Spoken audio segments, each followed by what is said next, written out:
Hello प्यारे बच्चों, आज हम व्याकरण में अलंकार को पढ़ेंगे और समझेंगे। अलंकार की परिभाषा। काव्य के सौंदर्य में वृद्धि करने वाले उपकरण को अलंकार कहते हैं।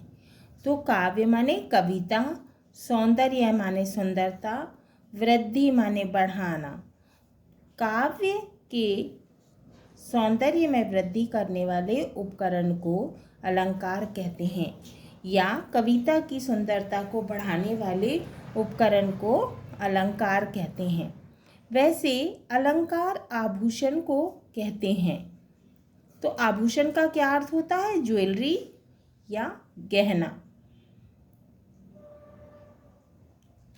जैसे आभूषण स्त्री की सुंदरता को बढ़ाता है।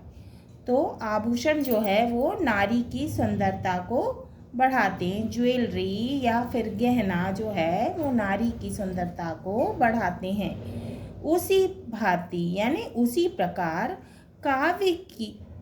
काव्य की शोभा को बढ़ाने वाले उपकरण काव्य जगत में अलंकार कहलाते हैं। तो उसी तरह काव्य की सुंदरता को बढ़ाने वाले उपकरण काव्य जगत में अलंकार कहलाते हैं। अलंकार के भेद। प्रमुख अलंकार इस प्रकार हैं। पहला है उपमा अलंकार, जहाँ एक वस्तु की किसी प्रसिद्ध वस्तु के साथ तुलना यानी समानता की जाए।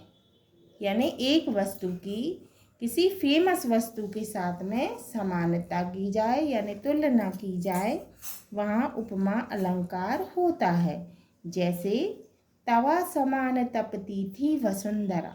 तवा यानी जिसमें हम रोटी बनाते हैं वो वाला तवा। तो तवा के समान तपती थी माने गर्म होती थी वसुंधरा। तो यहाँ किसकी उपमा की गई है, किसकी तुलना की गई है? तवा की तुलना किससे की गई है? वसुंधरा से, धरती से की गई है। तवा के समान तपती थी वसुंधरा। तवा के समान वसुंधरा धरती तपती थी। परहित सरस धर्म नहीं भाई। परहित माने दूसरों का हित, के समान धर्म, दूसरों का हित और धर्म की तुलना है। परहित सरस धर्म नहीं भाई, परहित के समान धर्म नहीं है। दूसरा है रूपक अलंकार, जहाँ उपमेय तथा उपमान को एक रूप दिया जाए। उपमेय और उपमान को एक रूप दिया जाए, वहाँ रूपक अलंकार होता है। जैसे चरण कमल। तो चरण कैसे हैं? कमल के समान है। संसार सागर, संसार कैसा है? सागर के समान है। तीसरा है उत्प्रेक्षा अलंकार, जहाँ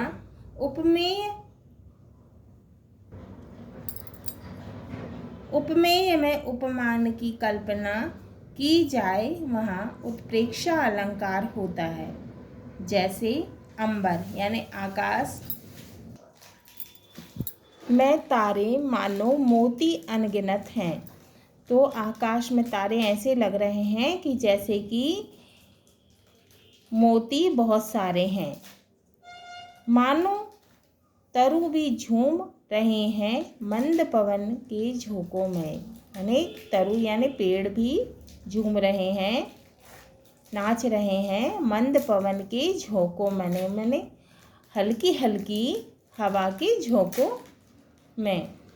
अब चौथा है अतिशयोक्ति अलंकार, जहाँ किसी बात का वर्णन बहुत बढ़ा चढ़ाकर किया जाए, वहाँ अतिशयोक्ति अलंकार होता है। किसी भी बात को बढ़ा चढ़ा के कहना क्या होता है? अतिशयोक्ति होता है।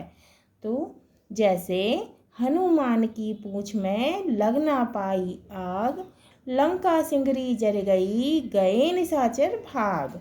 तो हनुमान जी की पूँछ में आग ही नहीं लग पाई और लंका जो सजी हुई थी वो जल गई और सारे राक्षस भाग गए। तो ये क्या है? अतिशयोक्ति है। पांचवा है अनियोक्ति अलंकार, जहाँ अप्रस्तुत कथन के माध्यम से प्रस्तुत का अर्थबोध हो। कोई चीज़ प्रस्तुत ही नहीं है और प्रस्तुत का बोध हो, वहाँ अन्योक्ति अलंकार होता है। जैसे माली आवत देख कर कलियन करी पुकार। माली को आता हुआ देखकर कलियां बोलने लगीं, फूले फूले चुन लिए काल हमारी बार। माने फूल जो है वो चुन लिए जाएंगे, अब कल हमारी बारी है, माने जो कि हुआ ही नहीं है अभी। छठवा है यमक अलंकार। जहाँ भिन्न भिन्न अर्थ वाले शब्दों का दो या दो से अधिक बार प्रयोग हो, वहाँ यमक अलंकार होता है। जहाँ पर अलग अलग अर्थ भिन्न भिन्न यानी अलग अलग अर्थ वाले शब्दों का दो या दो से अधिक बार प्रयोग हो, वहाँ यमक अलंकार होता है। जैसे कनक कनक ते सौगुनी मादकता अधिकाय, या खाए बोराय न जग वा पाए बोराय। यानी कनक यानी एक कनक होता है सोना और एक कनक होता है धतूरा। तो कनक सोने में भी नशा होता है और धतूरे में भी नशा होता है। कनक कनक ते सौगुनी मादकता अधिकाय, दोनों में बहुत ही अधिक मादकता है यानी नशा है। या खाए बोराए जग वह पाए बोराए, एक को खाने से जग बोरा जाता है, पागल हो जाता है, और एक को पाने से बहुत अधिक सोना मिल जाए तो बोरा जाते हैं, पागल हो जाते हैं। और बहुत और धतूरा यदि खा लिया जाए तो भी बोरा जाते हैं। अब सातवां है अनुप्रास अलंकार।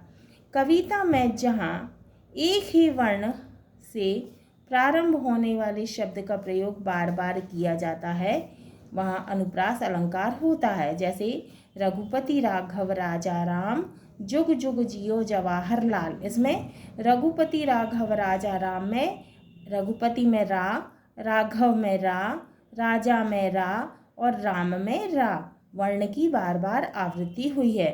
जुग में जा, जियो में जा, जवाहर में जा, इस वर्ण की जा वर्ण की बार बार आवृत्ति हुई है, बार बार आया है। तो ये क्या है? अनुप्रास अलंकार है।